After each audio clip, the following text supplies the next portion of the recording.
तो सभी भाइयों एवं बहनों को नमस्कार। स्वागत है आपका आपके अपने चैनल सक्सेस जंक्शन एक कदम सफलता की ओर में। मेरा नाम है अतुल शुक्ला और हम लेकर के आ गए हैं आपके लिए मध्य प्रदेश डिप्टी जेलर जेल प्रहरी 2026 क्षेत्र रक्षक का जो एग्जाम आने वाला है, इन भर्ती परीक्षाओं की दृष्टि से अति महत्वपूर्ण वीडियो है। देखिए, एपटेक ने अब नया पैटर्न अपनाया है जिसे हम कहते हैं यूपीएससी पैटर्न, ठीक है ना। उस पैटर्न पर आपके एमपीएसआई में क्वेश्चंस पूछे गए हैं, ठीक है। तो बहुत कम नंबर लोगों के देखने को मिले हैं एमपीएसआई में। उनका रीजन ये था कि अब जो पैटर्न है उसमें कथन और कारण वाले प्रश्नों को ज्यादातर पूछा जा रहा है। तो हम आगे आने वाली परीक्षाओं की दृष्टि से उसी तरह से अपने आप को भी ढाल लेंगे जैसा एमपीएसबी पूछ रहा है, यानी कि हम ज्यादातर जो प्रैक्टिस करेंगे अब वो कथन एवं कारण वाले प्रश्नों पर किया करेंगे, ठीक है। तो आपकी जो डिप्टी जेलर का एग्जाम है, यहाँ पर आपको कथन और कारण के प्रश्न ज़्यादा देखने को मिलेंगे। तो इसी लेवल की तैयारी करेंगे तो जो आपका जेल प्रहरी है और क्षेत्र रक्षक है, इसकी तैयारी अपने आप हो जाएगी। इसके अलावा किसी का एमपी आईटीआई टीओ का एग्जाम है या फिर ग्रुप 2 सब ग्रुप 3 का एग्जाम है, तो उन सभी एग्जाम में भी ये पैटर्न जो है, ये क्वेश्चन जो है वो आपके काम आने वाले हैं, ठीक है। तो चलिए शुरुआत करते हैं। आज हम कुछ प्रश्नों को देखेंगे जो भी एमपीएसआई में पूछे हैं, क्योंकि हमने एग्जाम एनालिसिस करवाया है तो बहुत सारे प्रश्न हमारे पास में आए थे। तो उन प्रश्नों को आज हम यहाँ पर डिस्कस करने वाले हैं और आपको एक ट्रिक भी बताएंगे कि कैसे इन प्रश्नों को हम इस ट्रिक की मदद से आसानी से सॉल्व कर सकते हैं, ठीक है मेरे भाई। तो वीडियो को लाइक करके चैनल को सब्सक्राइब कर दीजिए जिससे आगे आने वाली सारी वीडियो टाइम टू टाइम आपके पास में पहुंच सके और एक बेहतरीन तैयारी आपकी हो सके आगे आने वाले एग्जाम के लिए और नए पैटर्न के अनुसार, ठीक है भाई। चलो शुरू करते हैं। आइए देखते हैं आज का पहला प्रश्न। इसमें हम हिस्ट्री के महत्वपूर्ण प्रश्नों को कवर करेंगे जिसमें एमपी की भी हिस्ट्री रहेगी और इंडियन हिस्ट्री भी रहेगी जो भी रिसेंट में पूछे गए हैं आपके एपटेक के द्वारा। चलिए पहला प्रश्न देखिए। पहला प्रश्न है, इसको रेड कर ले, है ना, ठीक है। देखो, हड़प्पा सभ्यता के नगरों में जल निकासी प्रणाली अत्यंत विकसित थी। कारण कह रहे हैं हड़प्पावासी स्वास्थ्य और स्वच्छता के प्रति अधिक जागरूक थे। ये दो आपको स्टेटमेंट दिए गए हैं, एक इसका कथन है और एक इसका कारण है। अब इसको सॉल्व करने के लिए आपको क्या करना है, पहली बात तो आपको इन दोनों के बारे में जानकारी होनी चाहिए डिटेल में, ठीक है ना। चलिए, अब अगर डिटेल में जानकारी होगी तो आपको ये कंफर्म हो जाएगा कि ये वाला सही है, ये वाला सही है। तो इतना तो पता है बड़ी हड़प्पा सभ्यता में जल निकासी बहुत अच्छा हुआ करती थी, है ना। दूसरी बात, हड़प्पा वैसी स्वास्थ्य और स्वच्छता के प्रति भी अधिक जागरूक थे, ये भी बात सही है। अब हमको ये पता कैसे चलेगा कि ये तो हमको पता चल गया कि भाई ए भी सही है, आर भी सही है, यानी कि ये भी सही है, ए और आर दोनों सही हैं। ये भी क्लियर हो गया, ए और आर दोनों सही हैं। ये दो ऑप्शन कट गए कि ए सही है आर गलत है, नहीं भैया दोनों सही है, ठीक है। और ये भी कट गया, अब दो ऑप्शन बचे। लेकिन ये हमको कैसे पता चलेगा कि ये वाली जो बात है वो इसका कारण है कि नहीं है। तो इसके लिए आपको क्या करना है, पहली वाली लाइन पढ़ना है, ठीक है। पहली वाली लाइन पढ़ने के बाद में एक शब्द लगा दीजिए, क्योंकि। क्योंकि जैसे ही आप क्योंकि लगाएंगे, क्योंकि लगाने के बाद में आपको कारण पढ़ना है। अगर क्योंकि का उत्तर इस कारण में मिल रहा है तो हाँ भैया, जो कारण है वो कथन की व्याख्या करता है। अगर क्योंकि का उत्तर नहीं मिल रहा है तो जो कारण है वो कथन की व्याख्या नहीं करता है, ठीक है। अब एक पूरे प्रश्नों को सॉल्व कराएंगे, धीरे धीरे आपको ये ट्रिक समझ में आ जाएगी और आप आगे के सारे प्रश्नों को अपने आप ही करने लगेंगे। पढ़ करके देखिए, हड़प्पा सभ्यता के नगरों में जल निकासी प्रणाली अत्यंत विकसित थी क्योंकि हड़प्पावासी स्वास्थ्य और स्वच्छता के प्रति अत्यधिक जागरूक थे। बिल्कुल सही बात है, क्योंकि लगाने के बाद में हमको कारण भी बिल्कुल सही मिल रहा है भाई। इसीलिए तो वो लोग मतलब कि जल निकासी वगैरह की व्यवस्था अच्छी रखते थे। क्यों? क्योंकि स्वास्थ्य और स्वच्छता के प्रति वो लोग जागरूक थे। तो ये दोनों बातें बिल्कुल सही है और जो कारण है वो कथन की सही व्याख्या भी कर रहा है। तो इस तरह से अपना ऑप्शन नंबर ए सही हो जाएगा कि ए और आर दोनों बात सही है और जो आर है वो ए की सही व्याख्या भी कर रहा है, ठीक है। तो या तो आप क्योंकि लगा करके देख लीजिए, अगर क्योंकि लगाना है तो कथन के बाद में लगाइए, या फिर आप इसलिए शब्द भी लगा सकते हैं, इसलिए। अब ये इसलिए शब्द कहाँ पर लगाएंगे, इसलिए शब्द लगाएंगे हम कारण के बाद में। पहले कारण पढ़ेंगे। देखो, हड़प्पावासी स्वास्थ्य और स्वच्छता के प्रति अत्यधिक जागरूक थे, इसलिए हड़प्पा सभ्यता के नगरों में जल निकासी प्रणाली अत्यंत विकसित थी। दोनों सेटिस्फाई हो रहा है, दोनों का उत्तर हमको सही मिल रहा है। तो इस तरह से हम इस ट्रिक की मदद से अपने इन आंसर्स को आराम से पा सकते हैं। तो ऑप्शन नंबर ए हमारा बिल्कुल सही हो जाएगा। अब चलिए इसके बारे में आपको थोड़ा सा डिटेल में समझा देते हैं। देखिए, यहाँ पर देख लेते हैं। देखिए, कलर चेंज कर लेते हैं, ब्लू कलर। देखिए, तो देखो, हड़प्पा सभ्यता अपनी नगर योजना के लिए प्रसिद्ध थी, जहाँ की नालियाँ पक्की ईंटों से बनी थी और ढकी हुई थी। इस बात का प्रमाण है कि वहाँ के लोग स्वच्छता को बहुत महत्व देते थे, इसी कारण उन्होंने ऐसी उन्नत प्रणाली विकसित की थी, ठीक है मेरे भाई। पहला प्रश्न अच्छे से समझ में आ गया? अगर नहीं समझ में आया हो तो एक बार फिर से आप इसको पीछे करके देख लीजिए, क्योंकि आगे आप सारे प्रश्नों के आंसर खुद ही देने वाले हैं। ठीक है, कोशिश कीजिएगा कि आप अपने आंसर खुद ही दें, कमेंट बॉक्स में कमेंट करें, फिर उसके बाद में इसका आंसर देखें। चलिए आगे बढ़ते हैं। आगे बढ़ने से पहले आप लोगों को बता दें, जैसा कि आपको पता है एमपीएसआई में भी अपने नोट्स से सीधे सीधे प्रश्न आए, एमपी आबकारी और एमपी पुलिस कांस्टेबल में भी अपने सुपर सिलेक्शन नोट्स से सीधे सीधे प्रश्न आए थे। अब हमने एपटेक के नए पैटर्न के अनुसार एमपी डिप्टी जेलर और जेल प्रहरी के नोट्स तैयार करवाए हैं। ये सुपर सिलेक्शन नोट्स आपको मात्र 189 रुपए में मिलने वाले हैं, जिसमें क्या क्या मिलेगा? GK GS MP GK Aptech pattern के अनुसार मिलेगी, साइंस आपको पूरा मिलेगा, इंग्लिश मिलेगी, मैथ मिलेगी, रीजनिंग मिलेगी और हिंदी भी ऐड कर लीजिए, हिंदी भी आपको इसमें मिलने वाली है। साथ ही साथ में ये जितना भी हम नई क्लासेस चालू कर रहे हैं, इन सब की पीडीएफ आपको जो ग्रुप में ऐड करेंगे उस ग्रुप में आपको मिलेगी। और ये जो क्लासेस की पीडीएफ है ये आपके लिए सबसे ज़्यादा महत्वपूर्ण है, क्योंकि अब जो क्लासेज आने वाली हैं वो एपटेक के न्यू पैटर्न के अनुसार ही आएंगी। और ये नोट्स जो तैयार की गई हैं वो एपटेक के नए पैटर्न के अनुसार तैयार की गई हैं। देखिए, मैथ्स के जो नोट्स है उसका फोटो कॉपी मत निकलवाना, क्योंकि इसमें पेज की संख्या ज़्यादा है। सर पेज की संख्या ज़्यादा क्यों है? क्योंकि जितने भी एपटेक में रिसेंट में 3 से 4 एग्जाम में प्रश्न पूछे गए हैं, उन सभी क्वेश्चंस को हमने उसमें सॉल्व कराया है। तो क्वेश्चन की संख्या ज़्यादा होने की वजह से उसके पेज भी ज़्यादा हो गए। ठीक है, और बहुत हाई फाई क्वेश्चन मैथ में आपको देखने को नहीं मिले थे, चाहे तीनों एग्जाम में देख लीजिए। तो अगर कहीं पर प्रॉब्लम आती है तो केवल उसी पॉइंट मतलब उसी टॉपिक का आपको फोटोकॉपी निकलवानी है, नहीं तो आप आराम से अपने कंप्यूटर में या अपने लैपटॉप में, टैबलेट में आराम से उसको पढ़ सकते हैं। सवालों को लगाते जाइए, 1-2 बार में सभी सवालों को लगा लेना। ठीक है, इसके अलावा polity, geography, math, Indian history, Indian geography, इन सब के आपको नोट्स कंप्लीट मिलने वाले हैं। ठीक है मेरे भाई, इसके लिए करना क्या होगा? कुछ खास करना नहीं है। ये क्यूआर कोड आपको दिखाई दे रहा है, इसका स्क्रीनशॉट खींच लीजिए। इसी पर आपको 189 रुपए का पेमेंट करना है। उस पेमेंट का स्क्रीनशॉट इस व्हाट्सएप नंबर 7052547003 इस पर आपको सेंड कर देना है। जैसे ही आप स्क्रीनशॉट सेंड करेंगे, तुरंत की तुरंत आपको complete super selection notes deputy jailer, जेल प्रहरी और क्षेत्र रक्षक के सेंड कर दी जाएंगे, और आपको एमपी डिप्टी जेलर के व्हाट्सएप ग्रुप में जोड़ दिया जाएगा, जहां पर आगे के सारे नोट्स आपको मिलते रहेंगे बिल्कुल एग्जाम के दिन तक। ठीक है, बाकी आपको पता है इसकी वैकेंसी 1467 वैकेंसी है, और ये टाइम टू टाइम सारी वैकेंसी आ रही हैं। तो फरवरी में इसका नोटिफिकेशन आ जाएगा और मार्च में इसका एग्जाम हो जाएगा। इसमें कोई भी लेट लतीफी नहीं होने वाली, क्योंकि एपटेक ईएसबी जो है वो अब अपने टाइमिंग के अनुसार बराबर चल रहा है, कोई दिक्कत की वाली बात नहीं है। सारी बात समझ में आ गई? तो अभी से आप तैयारी कर लीजिए, नहीं बाद में फिर पछताना पड़ जाएगा, है ना। चलिए आगे बढ़ते हैं। अगला प्रश्न देखिए, अगला प्रश्न फिर आपके सामने है, देख लेते हैं प्रश्न में क्या कह रहा है और उसी ट्रिक के अनुसार हम काम करेंगे। देखिए, ऋग्वैदिक काल में विदत और सभा जैसी सभाओं का महत्व था। ये बिल्कुल सही बात है, ऋग्वैदिक काल में विदत और सभा नामक 2 सभाएं हुआ करती थी। ठीक है, ये कथन हो गया। कारण क्या कह रहा है? राजा की शक्तियां असीमित थी और उस पर किसी का नियंत्रण नहीं था। ये बिल्कुल गलत बात है। ठीक है, राजा की शक्तियां असीमित नहीं थी, ठीक है ना, इसीलिए तो इसको बनाया गया था विदत और सभा को, कि भैया राजा असीमित शक्ति का पालन न करने लगे, राजा के पास में सीमित शक्तियां ना जाए, तो राजा पर कंट्रोल करने के लिए ही विदत और सभा को बनाया गया था। यानी कि जो ऑप्शन नंबर ए है, जो कथन है अपना, वो तो बिल्कुल सही है, लेकिन जो कारण आर है ये गलत है। अब चलो ऑप्शन में देखते हैं कहां पर ये दिया गया है। तो ऑप्शन नंबर ए में देखो, ए और आर दोनों सही है। नहीं, ए और आर दोनों सही नहीं है, केवल ए सही है, आर गलत है। ये कहां पर दिया है? तो ए और आर दोनों गलत है। नहीं, ये भी गलत है।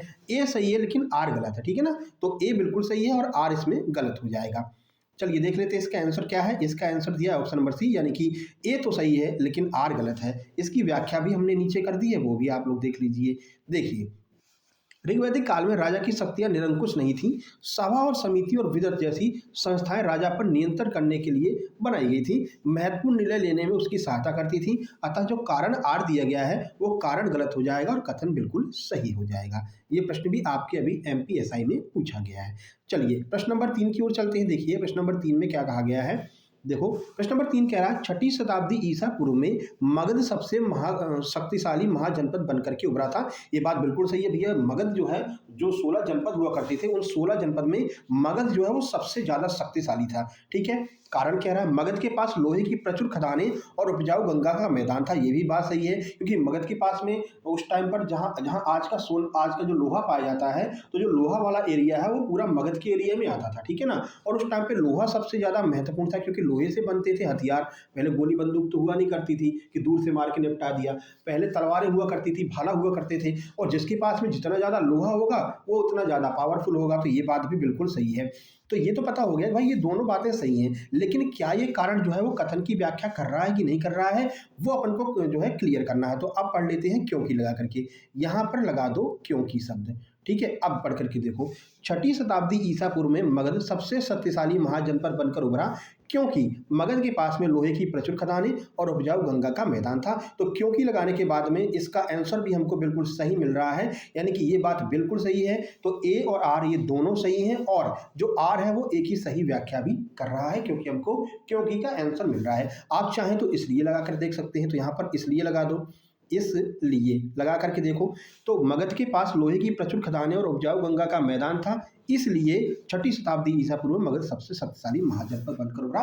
दोनों तरफ से हमको बिल्कुल सेटिस्फाई हम हो रहे हैं, दोनों तरफ से हमको आंसर मिल रहा है, यानी कि ये ए और आर दोनों सही हैं और सही व्याख्या भी ये कर रहा है। ठीक है मेरे भाई, इस तरह से आपको इन सवालों को सॉल्व करना है। जहां पर बाकी लोग कंफ्यूज होंगे कैसे करें कैसे नहीं करें, समझ में नहीं आ रहा है, ये तो पता चल जा रहा है कि ये सही है ये भी सही है, लेकिन व्याख्या कर रहा है कि नहीं कर रहा है ये नहीं समझ में आ रहा है। इन दोनों में कंफ्यूज हो रहे हैं, गलत लगा कर आ रहे हैं। अब आपकी एकदम बातें क्लियर हो गई, क्योंकि और इसलिए लगा करके आप बिल्कुल आंसर प्राप्त कर सकते हैं।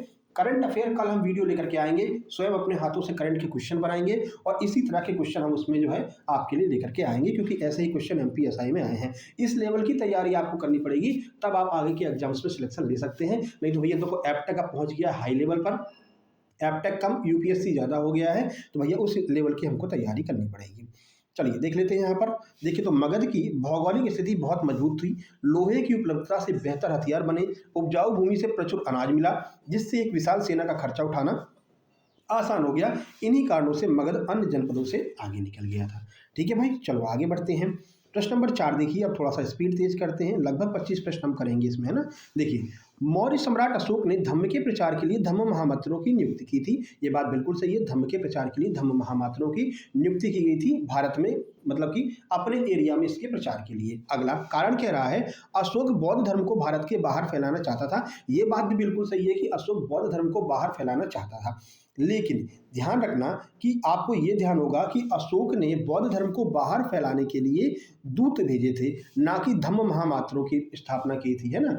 मतलब कि अशोक भारत में जब प्रचार करवाना चाहता था तो वो प्रचार धम्म महामात्र करते थे, लेकिन अगर भारत के बाहर प्रचार करवाना है तो उसके लिए वो बाहर दूत भेजा करते थे।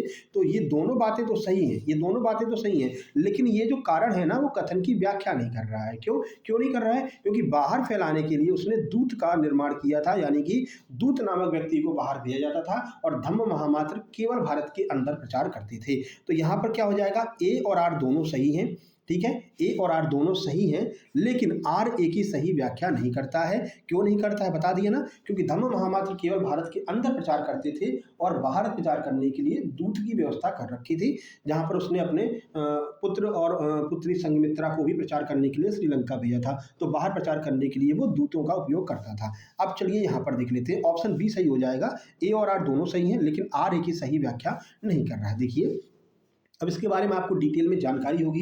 ये जानकारी होगी कि हाँ भैया, बाहर प्रचार करने के लिए दूत शब्द का प्रयोग होता था, इंडिया में प्रचार करने के लिए महामात्र का प्रयोग होता था, तभी आप इसको कर सकते हैं। तो इस तरह के प्रश्नों से आपका बेसिक नॉलेज भी मजबूत होगा, डिटेल जानकारी भी साथ साथ में मिलती चलेगी। देखिए, कथन ये सही है, क्योंकि अशोक ने समाज में नैतिक मूल्यों के प्रचार के लिए समाज में, ठीक है ना, कहाँ पर, अपने भारत में धम्म महामात्र नियुक्त किए थे। कारण आर भी अपने आप में सही है, क्योंकि उसने विदेशों में दूत भी भेजे थे, लेकिन धम्म महामात्रों की नियुक्ति प्राथमिक उद्देश्य क्या था, आंतरिक शांति के लिए, मतलब केवल भारत में शांति के लिए उसने धम्म महामात्रों की स्थापना की थी। ठीक है भाई, चलो आगे बढ़ते हैं, प्रश्न नंबर 5 देखते हैं।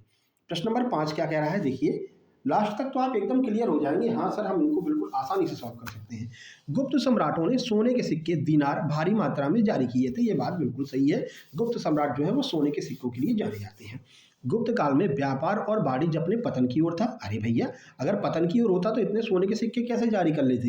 यानी कि ये तो गलत है सर। ऑप्शन ए तो बिल्कुल सही है कि हाँ, वो लोग सोने के सिक्कों को जारी करने के लिए जाने जाते हैं, लेकिन व्यापार और वाणिज्य पतन की ओर नहीं था। पतन की ओर होता तो वो लोग सोने के सिक्के जारी ही नहीं कर पाते। यानी व्यापार और वाणिज्य भी उस टाइम पर फल फूल रहा था। तो ये यहाँ से क्लियर होता है कि ऑप्शन मतलब कथन ए जो है वो तो बिल्कुल सही है, लेकिन कारण आर जो है वो गलत है। कहाँ पर दिया गया है? ऑप्शन ए में दिया है कि कथन ए बिल्कुल सही है, लेकिन कारण आर जो है वो गलत हो जाएगा। तो ऑप्शन ए अपना सही आंसर हो जाएगा। आइए डिटेल में आपको दिखा देते हैं। तो देखो, गुप्त काल को स्वर्ण युग कहा जाता है। इस काल में सबसे अधिक सोने के सिक्के जारी किए गए। हालांकि गुप्त काल के अंतिम चरणों में व्यापार में कुछ गिरावट जरूर आई थी, लेकिन आर में पतन की ओर कहना गलत है, क्योंकि शुरुआती गुप्त काल जो है वो व्यापारिक दृष्टि से बहुत ही ज्यादा समृद्ध था। ठीक है भाई, चलो आगे बढ़ लेते हैं। वीडियो को लाइक कर देना भाई, है ना, और सब तक शेयर कर देना। जो लोग अभी तक इस तरह के प्रश्नों में परेशान होते थे, आपके कोई मित्र बंधु है ना, मित्री है कोई, तो उसके पास में आपको शेयर कर देना है इस वीडियो को। चलो अगला देखिए, कनिष्क ने बौद्ध धर्म संगीति का आयोजन कश्मीर में किया था। ये बात बिल्कुल सही है। कश्मीर के कुंडलवन में कनिष्क के द्वारा चतुर्थ बौद्ध संगीति का आयोजन किया गया था। हाँ भाई, बिल्कुल सही है। अब देखो, वह बौद्ध धर्म की महायान शाखा का अनुयायी और संरक्षक था। ये बात भी बिल्कुल सही है, वो महायान शाखा को मानता था और उसका संरक्षक था। लेकिन केवल इसलिए इसने कश्मीर में जो है इसका आयोजन करवाया था, ये बात गलत है। कश्मीर में जो चौथी बौद्ध संगीति का आयोजन करवाया गया था, वो किस लिए करवाया गया था पता है? क्योंकि बौद्धों के आपस में जो है, जो हीनयान और महायान शाखा थी, उनमें आपस में कुछ मतभेद हो गए थे। उन मतभेदों को सुलझाने के लिए इसने जो है चौथी बौद्ध संगीति का आयोजन करवाया था, ना कि इसलिए कि वह बौद्ध धर्म की महायान शाखा का अनुयायी था और अपने आप को पावरफुल साबित करना चाहता था। ये बात बिल्कुल गलत है। यानी कि ये दोनों सब जो कथन और कारण है, ये दोनों बातें सही है कि हाँ भैया, कश्मीर की कुंडलवन में आयोजित करवाई गई थी और जो अशोक है वो बौद्ध धर्म की महायान शाखा का अनुयायी था। लेकिन ये बात गलत है कि ये इसके लिए इसका जो है मतलब कि आयोजन करवाया गया था। क्योंकि लगा कर देखो, कनिष्क ने चतुर्थ बौद्ध संगीति का आयोजन कश्मीर में किया था क्योंकि वह बौद्ध धर्म की महायान शाखा का अनुयायी या संरक्षक था। अब इसका कोई मेल जोल थोड़ी हो रहा है कि हम अनुयायी संरक्षक है इसीलिए हम करवा रहे हैं ना, तो इसके बारे में आपको थोड़ी सी जानकारी होना भी आवश्यक होगा। तो ऑप्शन बी सही हो जाएगा। ए और आर तो दोनों सही है, लेकिन आर एक ही सही व्याख्या नहीं कर रहा है।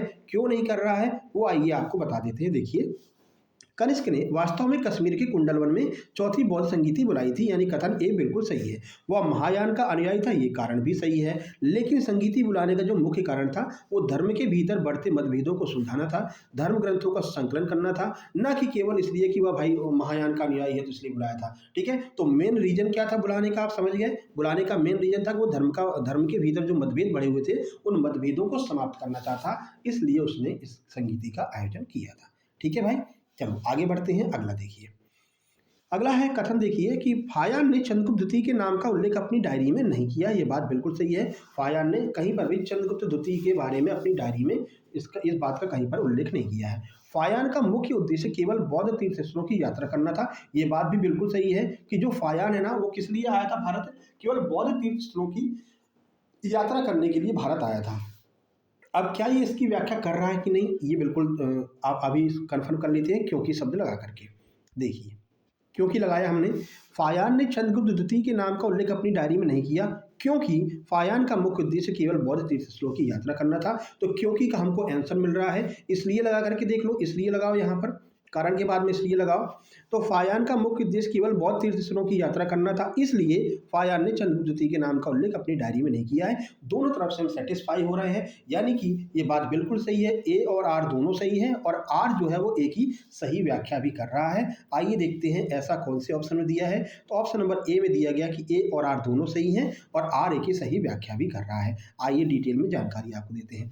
तो देखो, फायान एक बौद्ध भिक्षु था। ठीक है, चंद्रगुप्त विक्रमादित्य के काल में भारत आया था, लेकिन उसने अपनी यात्रा वृत्तांत में तत्कालीन सम्राट के नाम का जिक्र कहीं पर भी नहीं किया क्योंकि उसका पूरा ध्यान धार्मिक मामलों और मठों पर केंद्रित था। वो पूरी तरह से आया किस लिए था कि भाई बौद्ध धर्म के बारे में जानकारी लेना है, बौद्ध मठों की हमको थोड़ी सी यात्रा वात्रा करनी है, केवल इसलिए वो आया था।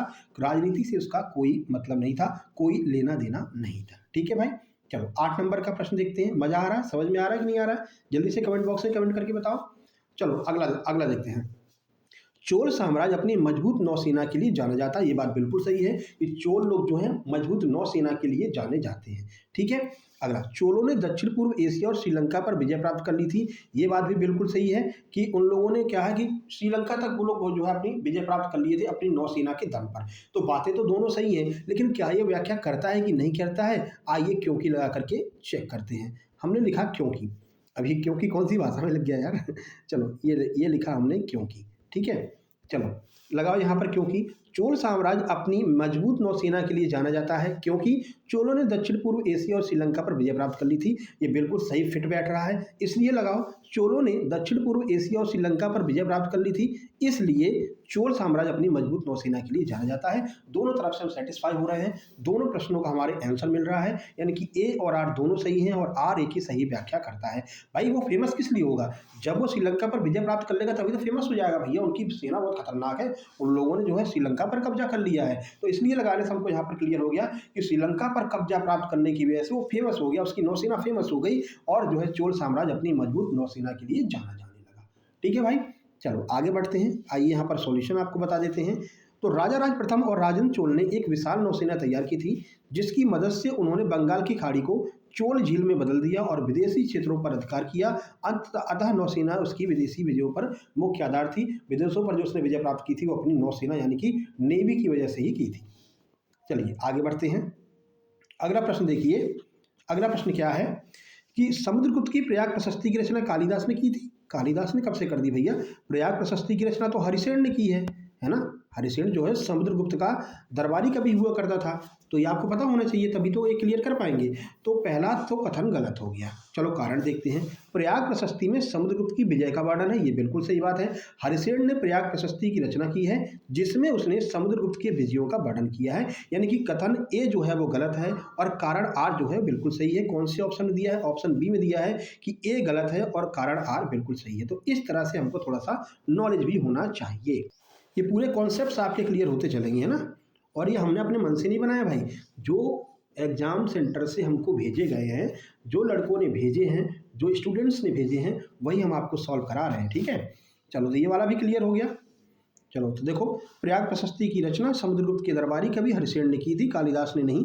कालिदास चंद्रगुप्त द्वितीय के काल में थे। प्रशस्ति में समुद्रगुप्त की सैन्य सफलताओं का वर्णन है, इसलिए जो कारण आ रहा है वो बिल्कुल सही हो जाएगा। चलिए आगे बढ़ते हैं। अभी 10वां प्रश्न है, 20 मिनट हो गए हैं। क्यों ना ऐसा करें, 15 प्रश्न पर इसको रोक दें, है ना, कोई दिक्कत? 15 प्रश्न पर रोक देते हैं, अगली करंट अफेयर के साथ में कर लेंगे, है ना। चलो देख लेते हैं, जैसा समय होगा वैसे देखेंगे, है ना। चलो अब थोड़ा सा स्पीड तेज कर लेते हैं, ऐसा कर लो, स्पीड बढ़ा लो। देखो, तो बुद्ध ने आत्मा की अमरता के सिद्धांत को स्वीकार नहीं किया था, बिल्कुल सही बात है। ठीक है, अगला, बौद्ध धर्म अनीश्वरवादी और अनात्मवादी दर्शन पर आधारित है, ये भी बिल्कुल सही बात है। क्या ये व्याख्या करता है? तो देख लेते हैं, क्योंकि लगा करके।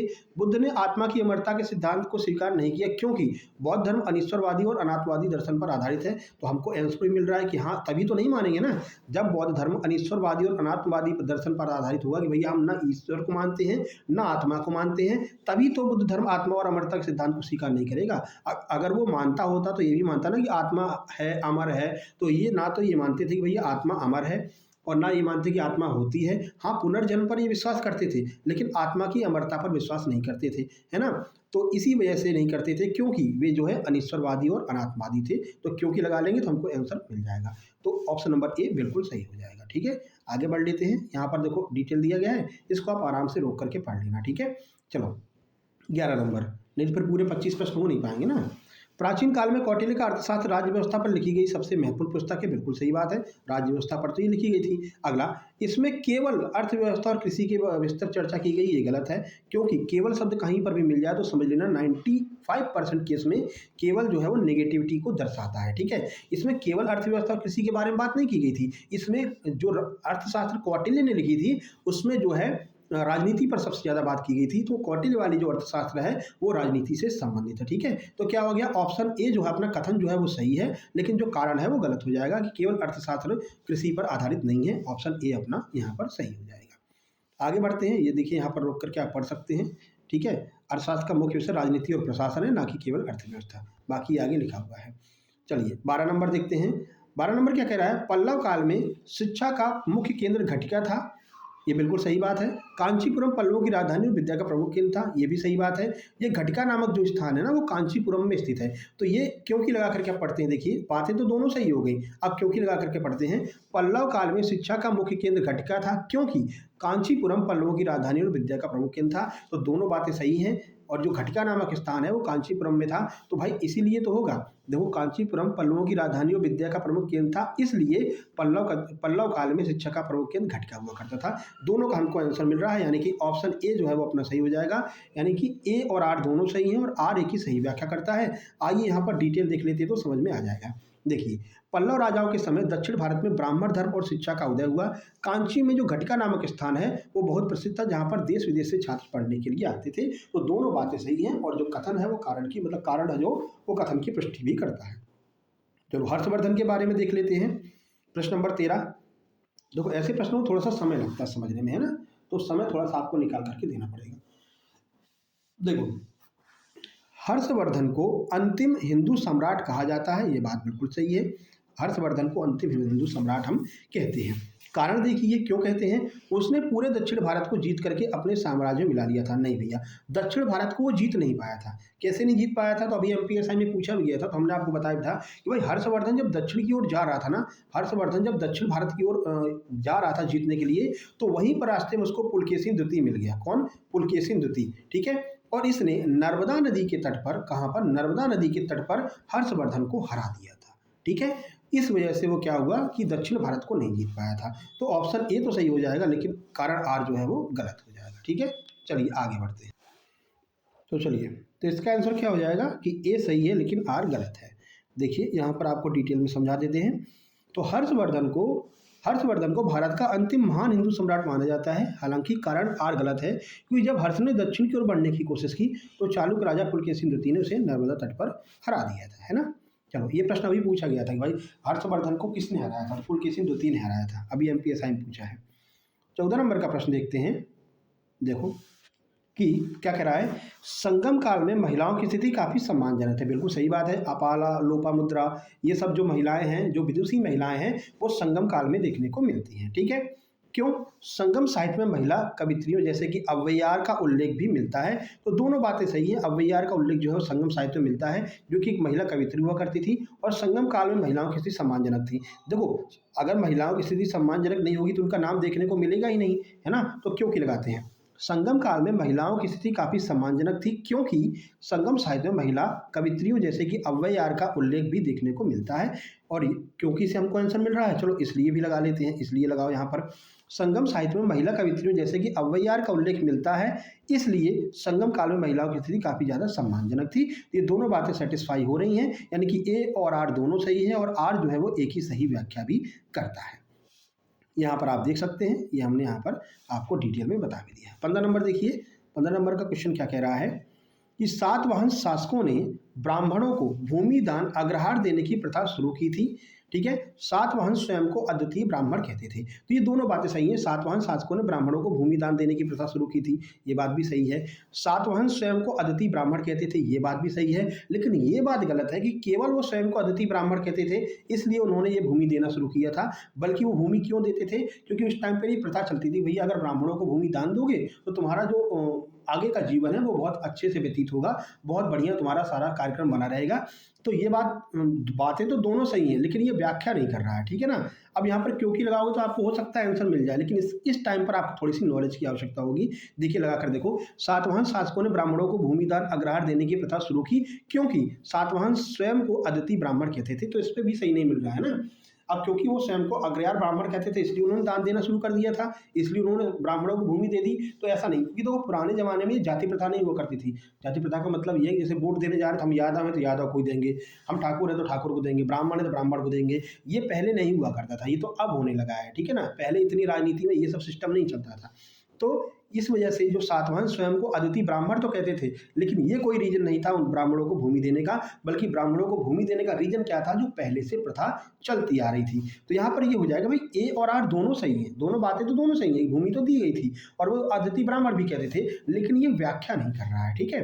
क्यों नहीं कर रहा है व्याख्या, वो यहाँ पर आपको दिखा देते हैं। देखिए, तो भूमिदान की प्रथा सातवाहनों ने शुरू की थी, यानी कथन ए सही है। गौतमी पुत्र सतकर्णी के नासिक अभिलेख में एका ब्राह्मण या अद्वितीय ब्राह्मण कहा है। गौतमी पुत्र सतकर्णी ने खुद को अद्वितीय ब्राह्मण कहा है, कारण भी सही है। लेकिन भूमिदान का कारण धार्मिक पुण्य कमाना था, प्रशासनिक विकेंद्रीकरण था, ना कि केवल ब्राह्मण होना, ठीक है। तो पहले से ही पता था कि भैया अगर आप भूमिदान करेंगे ब्राह्मणों को, ऐसा उनको बताया गया था, तो आपको धार्मिक पुण्य मिलेगा। इस वजह से वो लोग भूमिदान करते थे, ना कि इस वजह से कि वो स्वयं ब्राह्मण थे, ठीक है भाई। चलो आगे बढ़ते हैं। अब हम कुछ एमपी के हिस्ट्री की बात कर लेते हैं।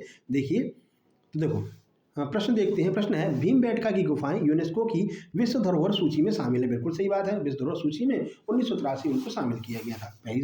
ये बात तो बिल्कुल सही है। यहाँ भारतीय उपमहाद्वीप के प्रारंभिक मानव जीवन के प्राचीनतम शैल चित्र यानी कि रॉक पेंटिंग पाए जाते हैं, तो भीमबेटका रायसेन में है। और आपने देखा होगा कि यहाँ पर आपको भित्ति चित्र मिलते हैं ना। तो ये दोनों बातें तो सही हैं। अब क्या क्योंकि का आंसर हमको मिलेगा कि नहीं, आइए देखते हैं। तो भीमबेटका की गुफा यूनेस्को की विश्व धरोहर सूची में शामिल है, क्योंकि यहाँ भारतीय उपमहाद्वीप के प्रारंभिक मानव जीवन के प्राचीनतम शैल चित्र हैं। बिल्कुल सही बात है। इसको शामिल ही इसीलिए किया गया है यूनेस्को में क्योंकि ये शैल चित्र प्राचीनतम भारत के शैल चित्र इनकी दीवारों पर देखने को मिले हैं, इसलिए यूनेस्को वालों ने इनको अपनी विश्व धरोहर की सूची में शामिल कर लिया है। इसलिए लगा करके देखोगे तो इसलिए का भी आंसर आपको मिल जाएगा। यहाँ भारतीय उपमहाद्वीप के प्रारंभिक मानव जीवन के प्राचीनतम शैल चित्र मिलते हैं, इसलिए भीमबेटका की गुफा यूनेस्को की विश्व धरोहर सूची में शामिल है। ठीक है, तो दोनों का हमको आंसर मिल रहा है, यानी कि ए और आर दोनों सही है और आर जो है वो एक ही सही व्याख्या भी कर रहा है। देखिए, तो रायसेन जिले में भीमबेटका की खोज डॉक्टर विष्णु वाकड़कर ने की थी। यहाँ के चित्रों में पूरा पाषाण काल के मध्य पाषाण काल तक की मानव गतिविधियों का वर्णन है, जिसका ऐतिहासिक महत्ता है और 2003 में जो है इसको शामिल किया गया था यूनेस्को की विश्व धरोहर सूची में। 1983 में ताजमहल को शामिल किया था, आगरा किला को शामिल किया था। चलो शुरुआत, अब आगे देखते हैं प्रश्न नंबर 2 क्या कह रहा है। प्रश्न नंबर 2 है उज्जैन अवंती प्राचीन काल में व्यापार और शिक्षा का बड़ा केंद्र था। बिल्कुल सही बात है, उज्जैन में लोग शिक्षा ग्रहण करने आते थे। भाई उज्जैन में तो कृष्ण जी ने, भगवान श्री कृष्ण ने और बलराम जी ने सुदामा जी ने यहीं पर शिक्षा ग्रहण की थी, है ना, उज्जैन में ही। तो ये तो बिल्कुल सही बात है। अगला, यह उत्तर पथ और दक्षिण पथ के मिलन बिंदु पर स्थित था। ये भी बात बिल्कुल सही है। भाई उत्तर से लोग आते थे, दक्षिण से लोग आते थे, तो यहीं पर आकर के विश्राम करते थे उज्जैन में। ये दोनों बातें बिल्कुल सही हैं। और देखो क्योंकि लगाओ क्योंकि, तो उज्जैन प्राचीन काल में व्यापार और शिक्षा का बड़ा केंद्र था क्योंकि यह उत्तर पथ और दक्षिण पथ के मिलन बिंदु पर स्थित था। बिल्कुल सही बात है। और जो कारण आ रहा है वो एक ही व्याख्या भी कर रहा है। भाई इसका व्यापार क्यों बढ़ेगा, जब यहाँ से लोग आ रहे हैं वो भी यहीं पर रुकेंगे, यहाँ से लोग आ रहे हैं वो भी यहाँ पर विश्राम करेंगे तो कुछ खाए पिएंगे, ऐसा तो है नहीं कि पड़े ही रहेंगे, कुछ खाएंगे पिएंगे, थोड़ा बहुत इन्वेस्ट करेंगे, तो वहाँ पर क्या होगा, व्यापार भी तेजी से बढ़ेगा। ठीक है, वहाँ के स्कूलों को देखेंगे तो वहाँ पर शिक्षा ग्रहण भी करेंगे, है ना। तो ये बिल्कुल सही बात है। तो कथन ए भी सही हो गया और कारण भी सही हो गया इसका कि यहाँ पर दक्षिण पथ और उत्तर के मिलन बिंदु पर था, इसलिए यहाँ की व्यापार वगैरह जो है वो बहुत अच्छा था, शिक्षा भी यहाँ पर बहुत अच्छी हुआ करती थी। दोनों उत्तर के लोग भी और दक्षिण के लोग भी यहाँ पर शिक्षा ग्रहण करने आते थे। ठीक है, तो ए आपका सही हो जाएगा। देख सकते हैं, अवंती महाजनपद की राजधानी उज्जैन व्यापारिक मार्ग पर स्थित होने के कारण आर्थिक रूप से समृद्ध थी। खगोल विज्ञान धार्मिक शिक्षा का प्रमुख केंद्र था, जहां सांदीपनी आश्रम में कृष्ण और बलराम जी ने भी शिक्षा ग्रहण की है। ये एमपी पुलिस से पूछा गया था कि कृष्ण और बलराम जी ने कहाँ पर शिक्षा ग्रहण की थी, तो सांदीपनी आश्रम में ग्रहण की थी। चलिए आगे बढ़ते हैं। देखिए, खजुराहो के मंदिरों का निर्माण चंदेल शासकों ने करवाया था। बिल्कुल सही बात, आपको पता होगा चंदेल के शासक धंगदेव ने खजुराहो के मंदिरों का निर्माण करवाया था। ठीक है भाई, चंदेल शासक जैन धर्म के कट्टर विरोधी थे, ऐसा बिल्कुल भी नहीं है। अगर जैन धर्म के विरोधी होते तो भाई जैन मंदिरों का निर्माण क्यों वहाँ पर होता, आपको खजुराहो में जैन मंदिर भी देखने को मिलते हैं। तो ए तो आपका बिल्कुल सही है, लेकिन आर जो है वो गलत हो जाएगा। कहाँ पर दिया है, देखो ए सही है लेकिन आर गलत है। ऑप्शन ए में दिया गया है चंदेल शासक जैन धर्म के विरोधी नहीं थे, अगर होते तो वहां पर आपको जैन मंदिर देखने को नहीं मिलते। तो खजुराहो के मंदिरों का निर्माण भाई 950 से 1050 ईस्वी के बीच में चंदेलों ने करवाया। यहाँ हिंदू के वैष्णव शैव के साथ साथ जैन मंदिर भी स्थित है, जो चंदेलों की धार्मिक सहिष्णुता को दर्शाते हैं कि वो सभी धर्म को मानते थे, विरोध नहीं करते थे। चलो आगे बढ़ते हैं, कितने प्रश्न बचे हैं ये देख लो। तो भाई पूरे 10 प्रश्न करा रखे हैं हमने, है ना। चलो आप लोग साथ दोगे ना, बने रहोगे, ऐसा तो नहीं बीच में छोड़ के भाग जाओगे। वीडियो पूरा देखना मेरे भाई, चाहे 2 बार में देखो, 2 बार 3 बार में देखो, लेकिन देखना जरूर, क्योंकि सारे प्रश्न पूछे हुए हैं। ठीक है, और आपके आगे एग्जाम में भी आएंगे। चलो 4 नंबर देखते हैं। सम्राट अशोक का संबंध मध्य प्रदेश की विदिशा बेसनगर से है। हाँ बिल्कुल सही बात है, मध्य प्रदेश की विदिशा बेसनगर का से जो है सम्राट अशोक का संबंध है। अशोक ने विदिशा की एक व्यापारी की पुत्री श्रीदेवी से विवाह किया था। ये दोनों बातें सही हैं, इसीलिए तो इसका संबंध होगा। अब देखो इसलिए लगा कर देखो, इसलिए लगाओ यहाँ पर, अशोक ने विदिशा के एक व्यापारी की पुत्री श्रीदेवी के साथ में विवाह किया था, इसलिए सम्राट अशोक का संबंध मध्य प्रदेश की विदिशा बेसनगर से है ना। आंसर मिल रहा है, क्योंकि लगा लो। सम्राट अशोक का संबंध मध्य प्रदेश की विदिशा बेसनगर से है क्योंकि अशोक ने विदिशा की एक व्यापारी पुत्री श्रीदेवी से विवाह किया था। तो क्योंकि और इसलिए दोनों का आंसर हमको मिल रहा है, यानी कि ऑप्शन नंबर ए जो है वो बिल्कुल सही है कि ए और आर दोनों सही हैं, और आर जो है वो एक ही सही व्याख्या भी करता है। ये यहाँ पर हमने बता दिया, क्योंकि उज्जैन में जो अशोक है वो राज्यपाल हुआ करते थे, तब उनका विवाह विदिशा की श्रीदेवी के साथ हुआ था। 2 बच्चे महेंद्र और संघमित्रा हुए, जिन्हें बाद में श्रीलंका और बौद्ध धर्म के प्रचार के लिए भेजा गया था, दूत बना करके। ठीक है ना, धम्म महामात्र बना करके नहीं, धम्म महामात्र भारत में होते थे, दूत जो है वो विदेशों में जाया करते थे। चलो आगे बढ़ते हैं। अगले देखो, ग्वालियर के किले को लेकर के। ग्वालियर के किले को भारत का जिब्राल्टर कहते हैं। बिल्कुल सही बात है, ग्वालियर के किले को भारत जिब्राल्टर कहते हैं। कारण क्या कह रहा है, इस किले पर एक गुरुद्वारा स्थित है। ये भी बात सही है, किले पर गुरुद्वारा है, लेकिन क्या गुरुद्वारा है इस वजह से भारत का जिब्राल्टर कहते हैं, ये बात गलत है। ठीक है ना, ये ऐसा नहीं है कि गुरुद्वारा है तो भाई जिब्राल्टर कहेंगे, क्योंकि वहाँ की जो मतलब जो ग्वालियर का किला है वो इतनी ऊंचाई पर स्थित है कि वहाँ पर चढ़ना बहुत कठिन है ना।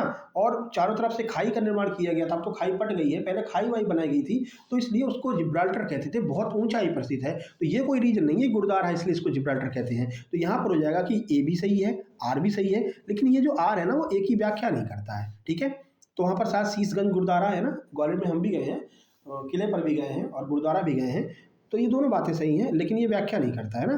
तो ए और आर दोनों सही है, लेकिन आर एक ही सही व्याख्या नहीं करता है। चलिए आगे बढ़ते हैं।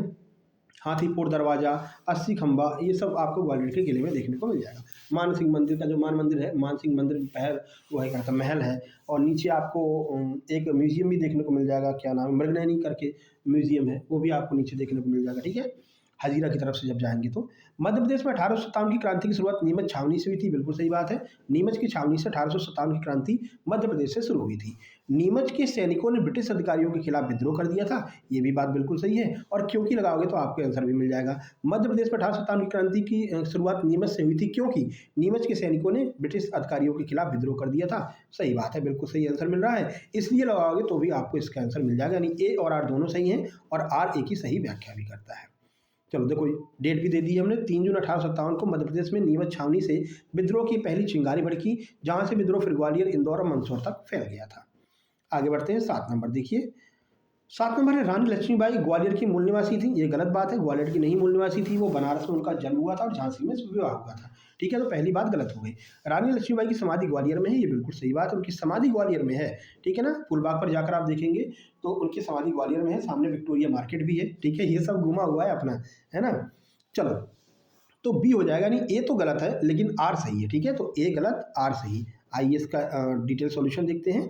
तो रानी लक्ष्मीबाई का जन्म वाराणसी में हुआ था, वे झांसी की रानी थी। 1858 में अंग्रेज हीरो से लड़ते हुए ग्वालियर के पास वीरगति को प्राप्त हुई थी, इसलिए उनकी समाधि ग्वालियर में है और यहाँ पर अमर ज्योति जो है वो हमेशा जलती रहती है, फूलबाग पर स्थित है।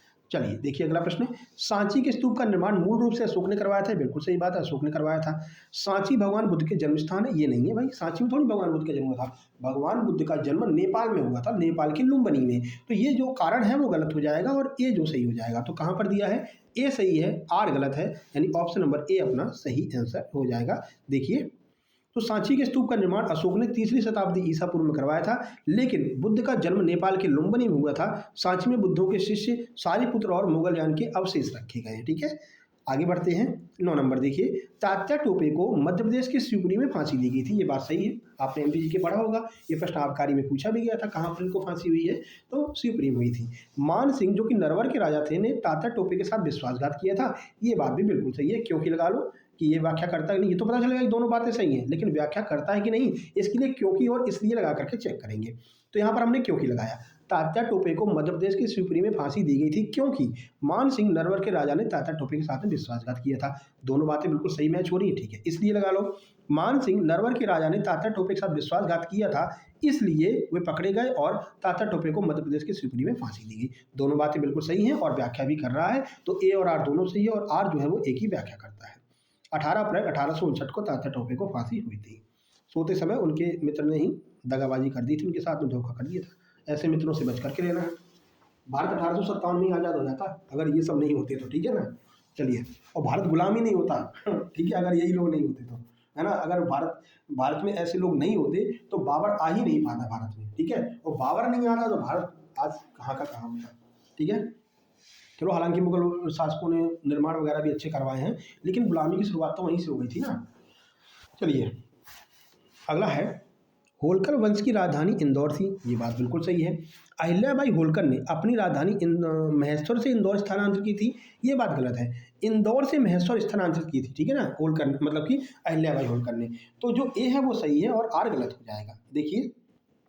देखिए तो इसका सही आंसर हो जाएगा ए। बात बिल्कुल सही है कि हाँ, राजधानी इंदौर हुआ करती थी, लेकिन जब अहिल्याबाई होलकर आई तो उन्होंने इंदौर से महेश्वर ले गई थी अपनी राजधानी, आर गलत हो जाएगा। देखिए, होलकर वंश की स्थापना मल्हार राव होलकर ने की। देवी अहिल्याबाई ने अपनी राजधानी इंदौर से महेश्वर स्थानांतरित की थी, ना कि महेश्वर से इंदौर, ठीक है। तो ये भी बिल्कुल आपका इस तरह से इसका आंसर हो जाएगा। तो वीडियो कैसी लगी ये आप पहले कमेंट बॉक्स में कमेंट कीजिए और लाइक शेयर और सब्सक्राइब, ये हमको कहना ना पड़े, ये आप अपने आप ही कर लिया कीजिए, ठीक है ना। तो शेयर कर देना अपने उन सभी मित्रों के पास में जो इस तरह के टॉपिक्स को लेकर के परेशान हैं, ऐसे प्रश्नों को लेकर के परेशान हैं कि भाई ऐसे प्रश्नों से अब कैसे डील किया जाए। ये ईएसबी एपटेक तो जो है यूपीएससी बन रहा है, तो कोई दिक्कत नहीं, शुक्ला सर है ना, उस यूपीएससी वाले ईएसबी एपटेक को भी नीचे ज़मीन पर ला देंगे, ठीक है ना। करंट अफेयर भी कल अपन ऐसे ही करेंगे, ठीक है, और पूरी तैयारी अपन ऐसे ही करेंगे, और इन सब के नोट्स भी आपको ग्रुप में ही मिलेंगे। फिर से आपसे निवेदन है, आप लोग नोट्स लेकर के ग्रुप में शामिल हो जाना। नंबर वही है 7052547003। इस पर आप व्हाट्सएप करना। आप क्यूआर से पेमेंट कर सकते हैं, क्यूआर से ना कर पाए कोई दिक्कत नहीं है, यहाँ से आप मैसेज करके फ़ोनपे नंबर ले लेना, फ़ोनपे पर पेमेंट करके उसका स्क्रीनशॉट भेज देना, आपको सारे नोट्स मिल जाएंगे। इंग्लिश के नए नोट्स हैं, मैथ्स के नए नोट्स हैं, और इनकी फ़ोटोकॉपी करवाने की आवश्यकता नहीं। आप करवाना चाहो तो करवा सकते हो, कोई दिक्कत नहीं है ना, ऐसा नहीं कि मना है, करवाना चाहो तो करवा सकते हो, लेकिन बहुत पेज ज़्यादा है उसमें, क्योंकि हमने क्वेश्चन बढ़ा दिए हैं, क्वेश्चन ज़्यादा दिए हैं जो अभी पूछे गए हैं, ठीक है, जिससे आपकी अच्छे से प्रैक्टिस हो जाए। तो जिस टॉपिक में आपको दिक्कत हो केवल उन्हीं की फ़ोटोकॉपी निकलवाना। ऐसा इंग्लिश में भी है, इंग्लिश में भी क्वेश्चन की संख्या ज़्यादा है, तो जिसमें आपको दिक्कत हो उसी को आप लोग जो है निकलवाना, नहीं तो कोई ज़रूरत नहीं है, ठीक है। तो चलिए फिर मिलते हैं नेक्स्ट वीडियो में, तब तक के लिए नमस्कार, धन्यवाद।